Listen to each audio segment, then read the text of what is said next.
ജീവിതത്തിൽ ധാരാളം പ്രയാസങ്ങളും വിഷമങ്ങളും അഭിമുഖീകരിക്കുന്നവരാണ് നമ്മൾ ഓരോരുത്തരും. നമ്മെ തേടിയെത്തുന്ന പ്രയാസങ്ങൾക്കും വിഷമങ്ങൾക്കും പരിഹാര മാർഗങ്ങൾ കണ്ടെത്താൻ ശ്രമിക്കുന്നവരാണ് നമ്മളെല്ലാവരും. നാം നേരിടുന്ന പ്രയാസങ്ങൾക്കും വിഷമങ്ങൾക്കും സങ്കടങ്ങൾക്കും സങ്കീർണതകൾക്കും പരിഹാര മാർഗമായി നാം സ്വീകരിക്കുന്നവരിൽ വളരെ പ്രാധാന്യമർഹിക്കുന്നവരാണ് നമ്മുടെ മാതാപിതാക്കൾ.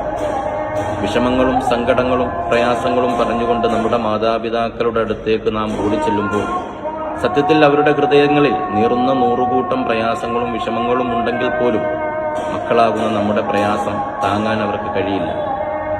അവരുടെ ഗതകാല ജീവിതത്തിൽ അവർ സഹിച്ച പ്രയാസങ്ങളും ജീവിതാനുഭവങ്ങളും ജീവിത പാഠങ്ങളും മുന്നിൽ വെച്ചുകൊണ്ട് നമുക്ക് ഉചിതമായ പരിഹാര മാർഗങ്ങൾ പറഞ്ഞു തരാൻ കഴിയുന്നു എന്നുള്ളതാണ് അവരുടെ ഏറ്റവും വലിയ പ്രത്യേകത. അതിലപ്പുറം ഒരു സ്നേഹത്തിന്റെ ചേർത്തുപിടിക്കൽ, സ്നേഹത്തിന്റെ വിശാലമായൊരു ലോകം പണിഞ്ഞുകൊണ്ട് നമ്മെ അവരിലേക്ക് ചേർത്ത് പിടിച്ചുകൊണ്ടായിരിക്കും ആ ആശ്വാസവാക്കുകൾ പറയുന്നത്. അതുകൊണ്ട് മാതാപിതാക്കളോടൊപ്പമുള്ള ജീവിതമാണ് ഏറ്റവും സുന്ദരമായ ജീവിതം എന്ന് മനസ്സിലാക്കുകയാണ്.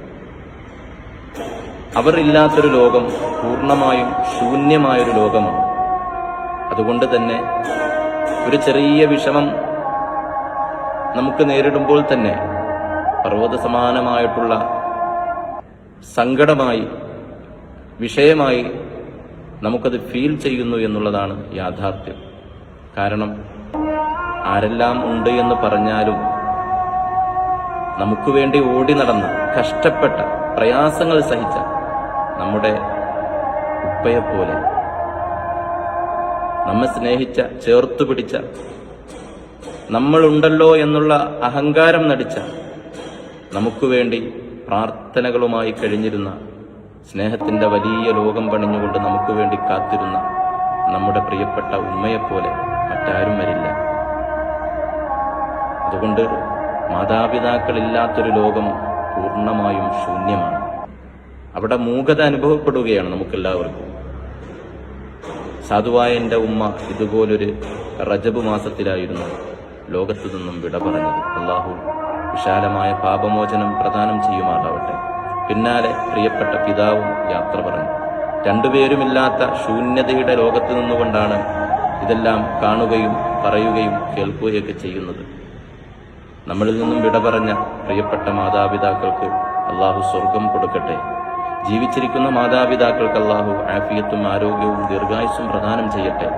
മാതാപിതാക്കളോടൊപ്പം നാളെ സ്വർഗീയ ലോകത്ത് ഒരുമിച്ച് കൂടാനും സന്തോഷിക്കാനും അള്ളാഹു നമുക്കെല്ലാവർക്കും തൗഫീഖ് നൽകട്ടെ എന്ന് വളരെ ആത്മാർത്ഥമായി പ്രാർത്ഥിക്കുകയാണ്.